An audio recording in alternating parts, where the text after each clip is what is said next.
What's happening, Bairns? Welcome to In the KM, One South Standard's point of view on all things navy blue. As always, I am your host Ray, and in today's video we are here to talk about Falkirk's successful trip to Hampden, where we took on Queen's Park and left with a 1-0 victory.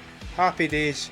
And I've just got to say, straight off the bat, troops, it is weird uploading this video on a Saturday night, just like it was weird uploading the preview on Thursday as well.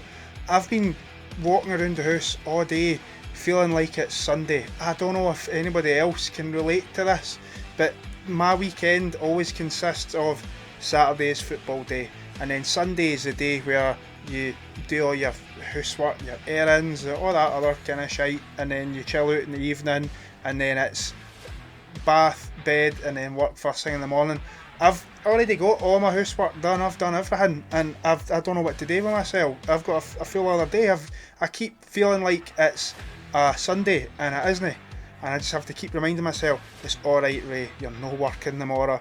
You've still got a full other day to just chill in the house, and it feels fantastic. Now, I do apologise, by the way, if you're one of these unlucky bastards that does work on a Sunday. I certainly wouldn't want to be rubbing it in or anything like that. My condolences if you are working and all that.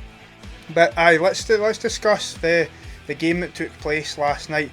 So I didn't make it to Hampden. A combination of right before payday, skin toe, weather was crap, and it was on the TV. Now look, I spent a lot of time in my previous life as an armchair supporter. I don't like watching football on the telly anymore.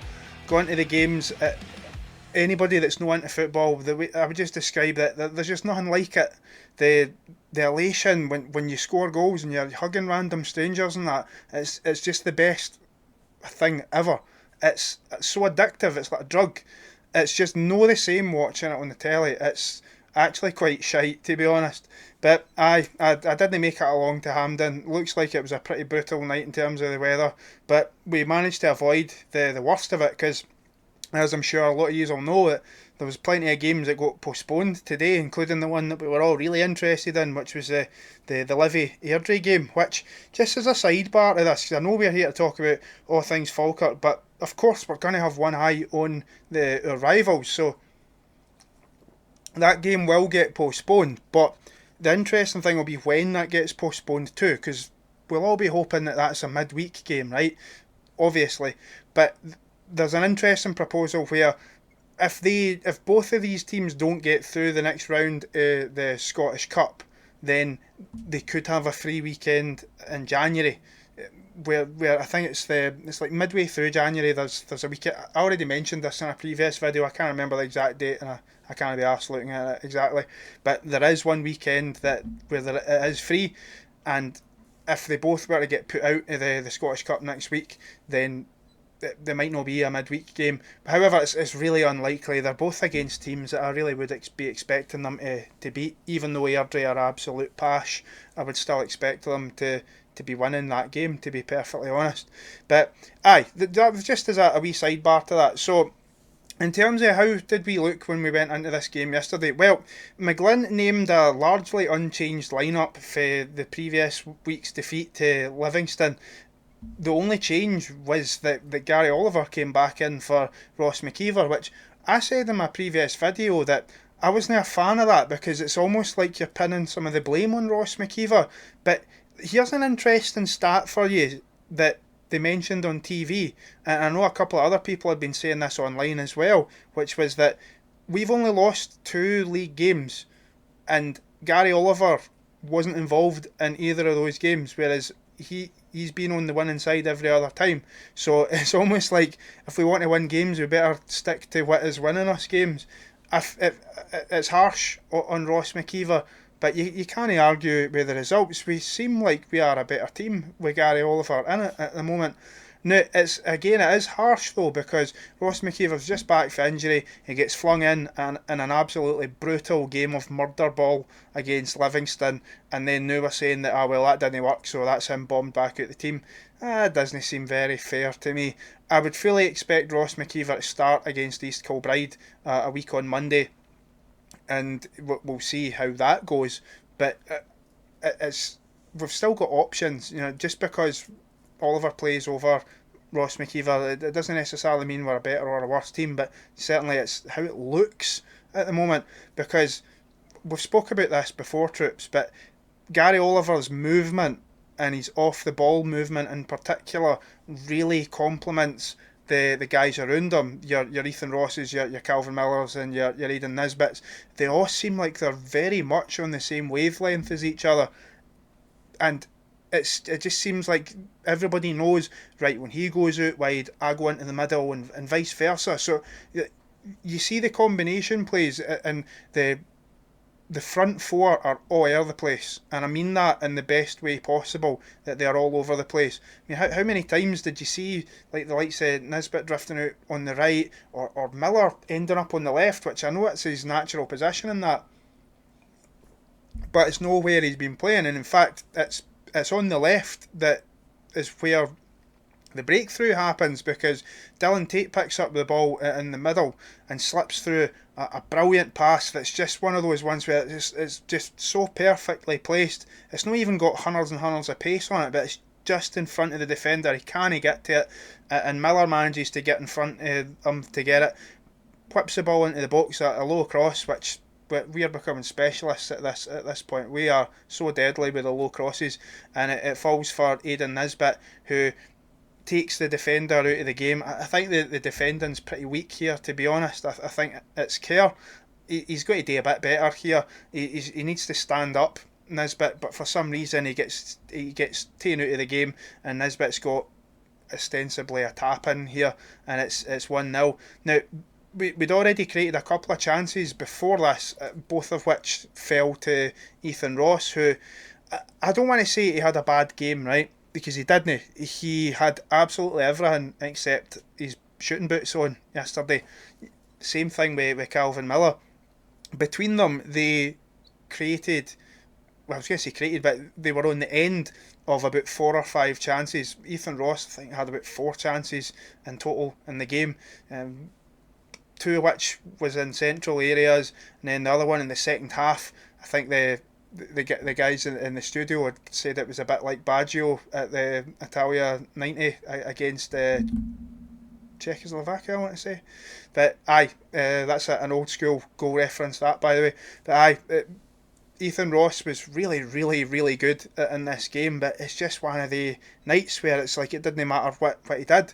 Ferry just saved everything, and it's not like these saves, not all of them anyway, weren't world class.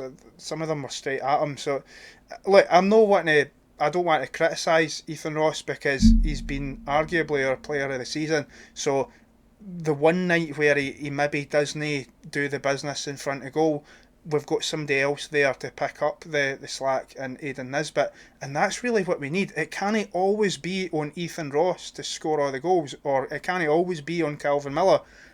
Other players in the team have got to pick up sometimes, because you can't just be expecting them to score every single match. So it's really good to see guys like Aidan Nisbet finally getting on the score sheet, and that was his first goals since the game against Bucky, first league goal of the season as well. So it's good to see that we've got other people that can chip in with goals. Now, this game ended up being very, very one-sided, and I was a bit surprised about this. I wasn't surprised about the amount of chances we created, because we talked about this on the preview video, where we said that their goalkeeper has like the highest save percentage in the league, which means that they've got a good goalkeeper, which we obviously has been reinforced again. Not that we didn't already know that with the first game at the stadium, where he denied Ross McKeever an absolute perler, but they concede a lot of chances. A keeper that's making loads of saves is surrounded by a team that's no stopping a lot of attacks. So it's no surprise that we created a lot, but it is a wee bit of surprise that we didn't take more of these chances. And it's no. I feel conflicted about this, Troops, right? Please do tell me what you think about this, because on the one hand, I don't want to spend any time criticising the team, but at the same time, when you've created 4, 5 maybe even 6. I mean, if you talk about the ones with Ethan Ross, you've got the sitter that Calvin Miller misses, and then you've got the really good chance with Gary Oliver, and then where he hits the header at the back post, which apparently went out for a goal kick, but the keeper definitely saved it and tipped it over.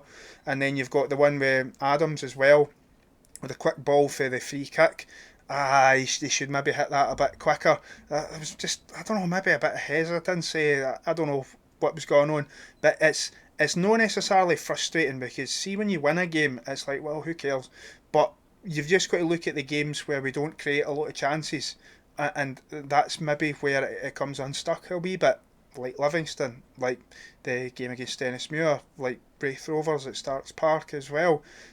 These are games you can maybe just take it in isolation and be like, it's just a bad day at the office.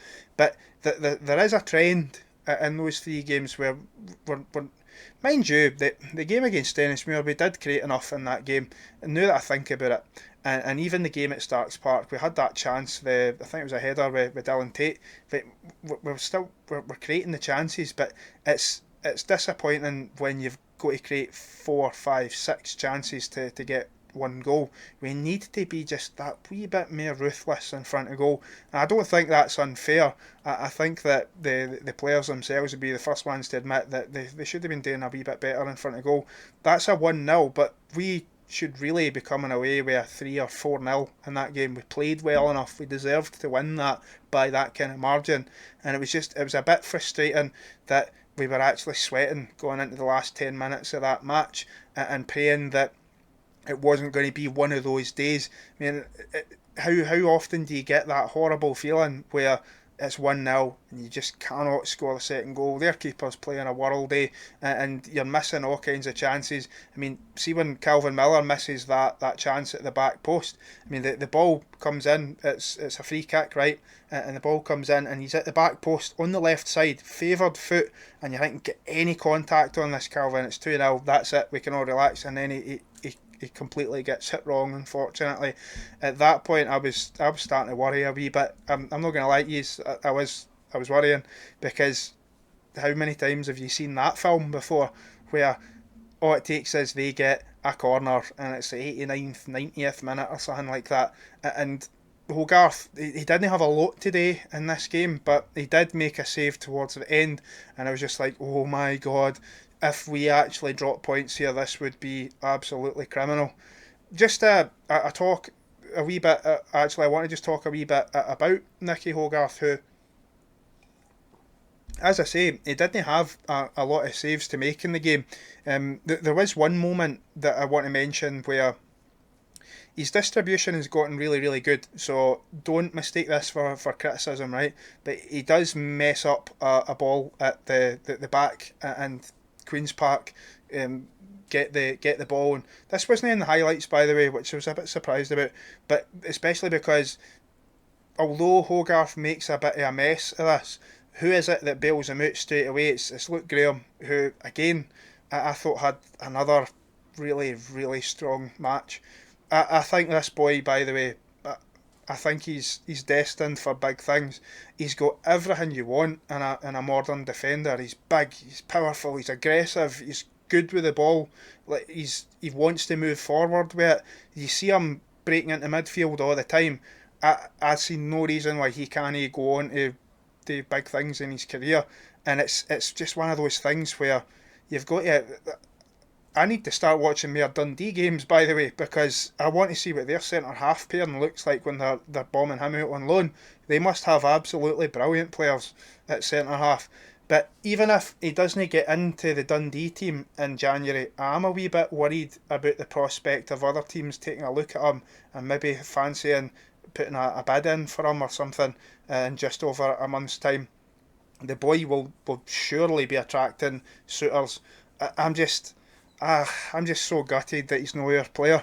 But the good thing is, though, that we are starting to have a pretty good track record with loan players, and we will be a destination for the upcoming players coming through academies all over the country and down south as well.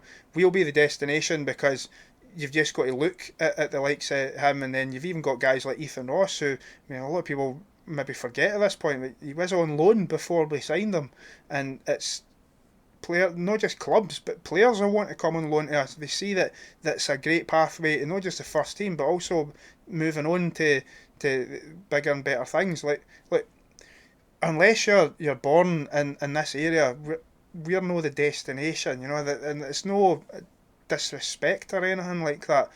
We know that if we get a guy like, I mean, Caelan Adams, for example, he's going to end up going on to play for Scotland. I don't see any reason why he couldn't, and I'd love for that to be whilst he's at Falkirk and be the first player to play for Scotland since Darren Barr. But if we get a sexy offer, he'll be off, and it's just one of the things. So, that was just a wee tangent aside there. Now, in terms of any other things to mention, Queen's Park did hit the. I'm not sure if it was the crossbar or the post. It's kind of hard to see by the angle. But that was really, other than the save that was made towards the end, I can't really think of them creating too many chances, to be perfectly honest. This was a really dominant display, particularly in the first half, where I've mentioned that we had about 5-6 clear-cut chances. Majority of those were in the first half, and we really should have been 2 or 3-0 up by half time. The energy level started to sap a wee bit in the second half, which is to be expected, especially with the type of game that we play, where we want to start fast, we want to get early goals, and we want to swarm over teams and press them all over the place. You see that all through this game in the first half. The amount of times we pick up the ball inside the opposition half, it causes panic in the opposition, and it makes teams nervy, and it makes them rush decisions. And when you rush things when you're under pressure, that's when you make mistakes, that's when you do things that are rash. And the commentators, interestingly enough, did compare us to Celtic, and that's something that I've made this comparison before, but I've always been really cautious with it, right? Because I don't want anybody that's a neutral or a supporter of another club watching this to be like, you're trying to say that you're as good as Celtic. No, we're no. But the way that John McGlynn sets us up, I think that if you've got any sort of knowledge of football, and I'm not claiming I know anything about football, I'm an idiot. I didn't care anything. But if you do know anything about football, you can see that the way that we try to play football isn't too dissimilar to Celtic. It was honestly, it wasn't actually that much a surprise that we gave them a game at Celtic Park. We told everybody that we were gonna, and we did. We couldn't hold on, but we were going there to play football, and that was that. And it's no surprise that murder ball tactics like Livingston just completely stop us in our tracks, unfortunately, and it might just be one of those things, like what Ross Wayne said about us maybe not even beating them all season, and it might not even end up mattering. But tangents aside on that, is that the way that the philosophy that we have is just attack, aggression, bringing the wide men into play, interchange, the quick intricate passing around the defence. I don't know how many more times I'm going to get heart attacks watching the likes of Adams passing to Graham, then passing to Spencer, and then back and then to the goalkeeper, and you've got players trying to press and it doesn't work, and it'll give me a heart attacks for now until the end of the season. But my God, see when it works, we are a brilliant team to watch. We really are, and I'm not just saying that because I follow the team or that. I'm saying that as somebody that enjoys football. I mean, I had messages for people yesterday that were watching the game more just as a neutral, maybe a wee bit the curiosity because they hadn't watched this too many times, and they were like, Falkirk plays scintillating football, and I'm like, I know, like that is. We all know this. we all pay to watch this, and we would pay to watch football nowhere near as good as this, let's be honest, because we would just want to support our team. But we've got to all just sit back sometimes, man, and just pinch ourselves and be like, imagine getting to watch that. It's a pleasure, it's an honour and a privilege to talk about this team as well, because my God, they play brilliant football at times. Some of the stuff we play, like if we are to go up, that's why I'm just no willing to accept that if we are going to go up, that we are going to be like relegation fodder, or that half the teams in the Premiership don't play football like that. And there was somebody on Pie and Bovril, right, that was talking about this, and I'd be interested to know some of your opinions on this as well.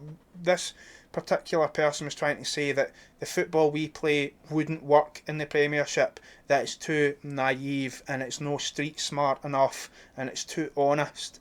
And I just think that I just feel like surely that's the wrong mentality to have. And I'm not trying to say that our football is better than other football, because at the end of the day, the football that gets you 3 points is the best football. But at the same time, like, if your philosophy is to attack, attack, attack, I don't see how that means you're going to struggle at any level. Like, I would much rather us try and go out and attack teams than sit back. Aye, when we went to Celtic Park, it ended up no making any difference.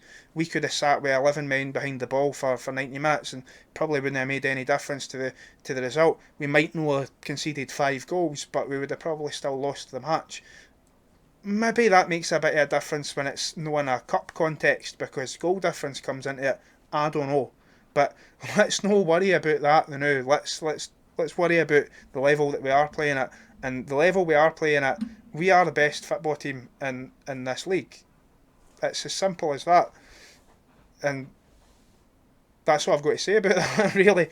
So we end up winning the game 1-0. Like I say, we probably should win this 3 or 4, but it is what it is. It's a good performance, and it's just missing that bit of a cutting edge.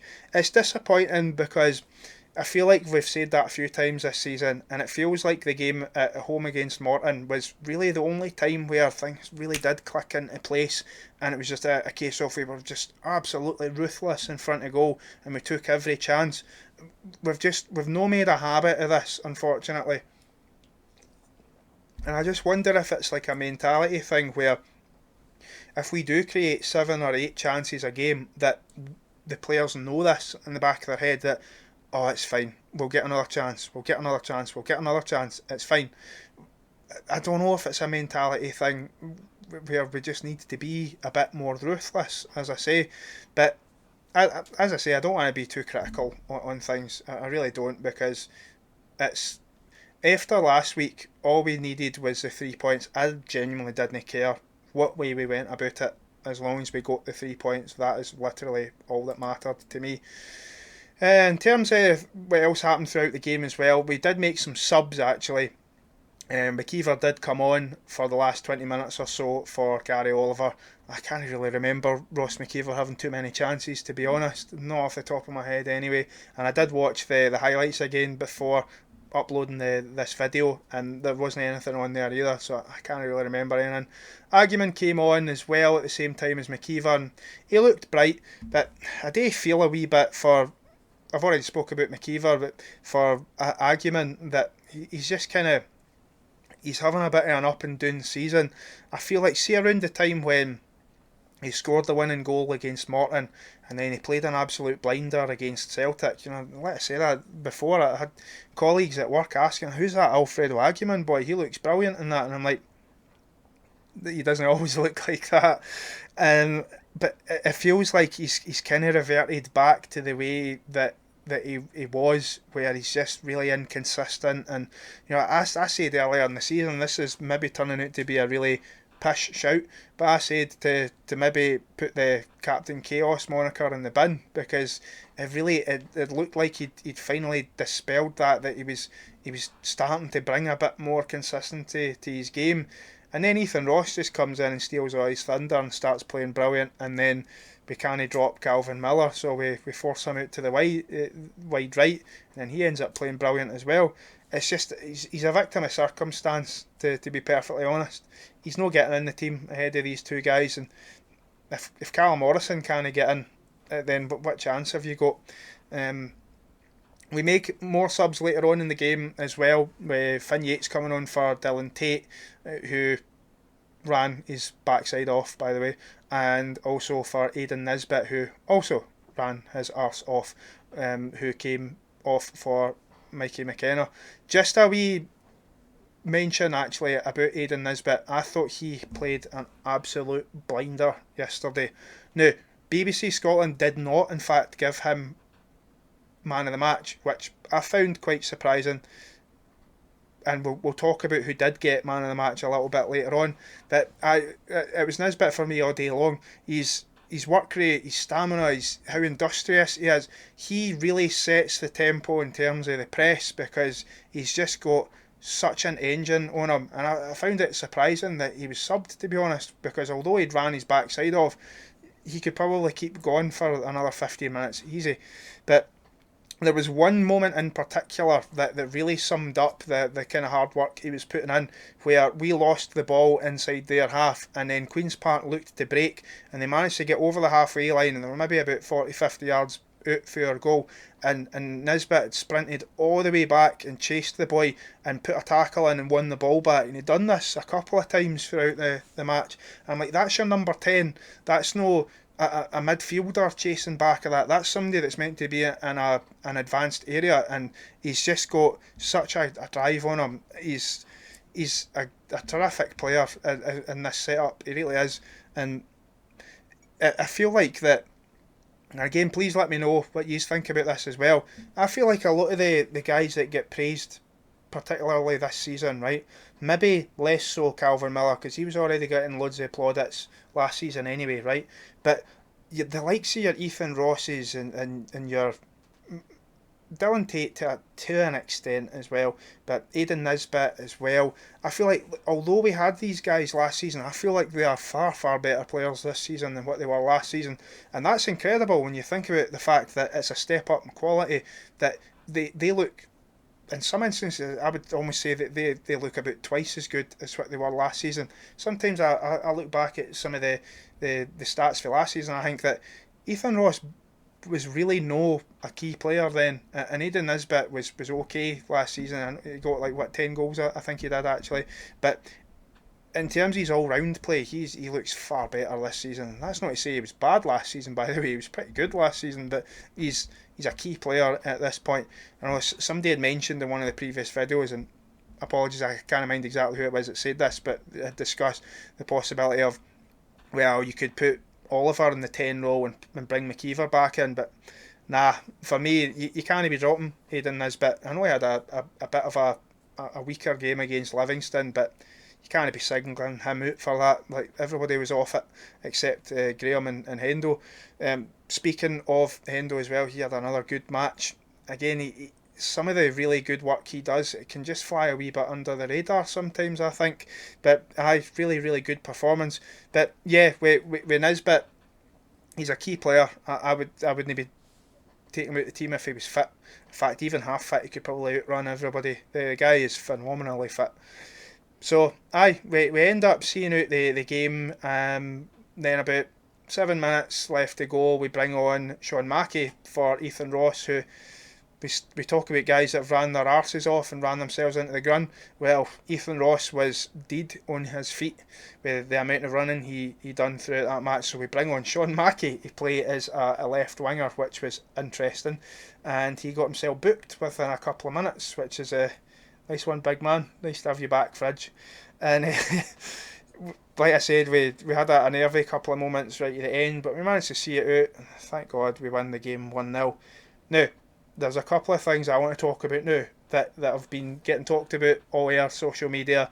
So on like your COYB Facebook page, I posted something up on there, and people were talking about it on Pie and Bovril as well. So just for some of you that maybe aren't on any social media platforms and were maybe at the game and didn't watch the broadcast on BBC Scotland. So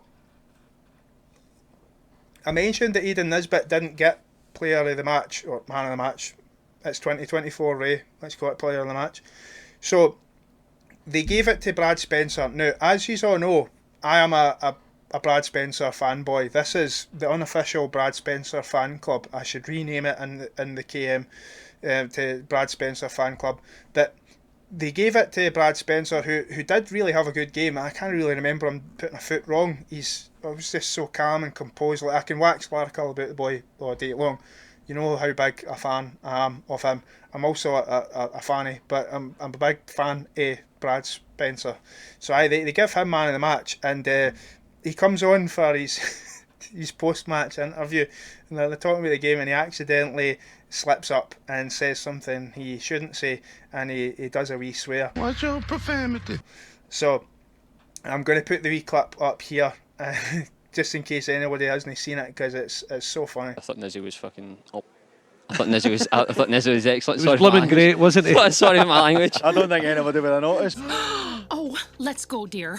Well, I expect that type of language at Denny's, but not here. Aye. So after that as well, you've got the Falkirk TV interview with John McGlynn, which I thought was really, really funny as well, because this is quite out of character for John McGlynn, where he says, like, it's almost like a trolling. I don't know how else you would describe this patter, where he's asked about the upcoming game against East Kilbride, and Simon Ferry was in attendance. Like, the cameras even zoomed in on him at one point with Mick Kennedy, and obviously he done the open goal video with John McGlynn and the rest of the team as well, which was brilliant, by the way, if you haven't watched it. Even if you're not a big fan of open goal, I'm not really a big fan of open goal, but some of the interview segments he does when he's not trying to act like the big man with all his shite patter and that, like, it's genuinely good.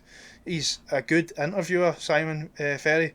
I wish he would just kind of stick to that type of stuff rather than the other stuff he does. Anyway, I don't want to get into that. That's a bit of a sidebar. But when asked about that, John McGlynn says this. Just a word for Simon Ferry. We're sort of communicating backwards and forwards. So we're going to play 4-4-2 and we're just going to launch it. All right, Si?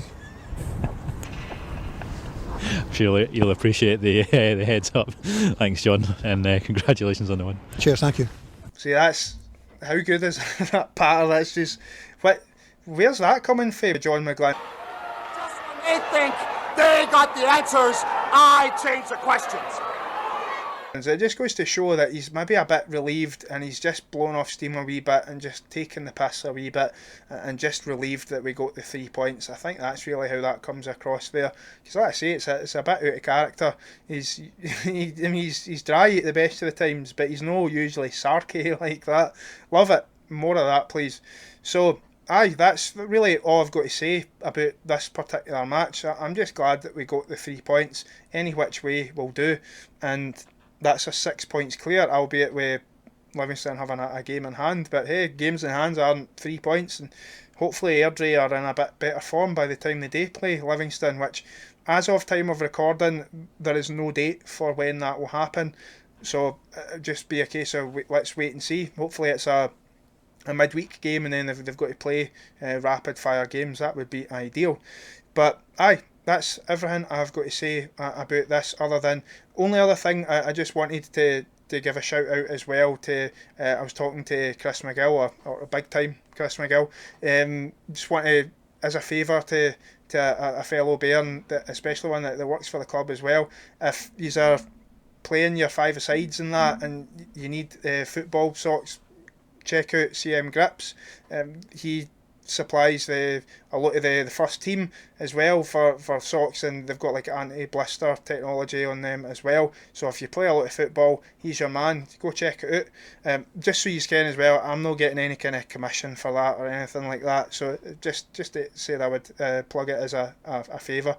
So thank you so much to all 5 of you that have made it to the end of the video. I really, really do appreciate it, and I'll catch you in the next one when we do our preview for the game against East Kilbride. It'll probably be this time next week that I do it, so it'll probably be next Saturday, since it's no till the following Monday. But thank you all so much for watching. Take care, and bye bye.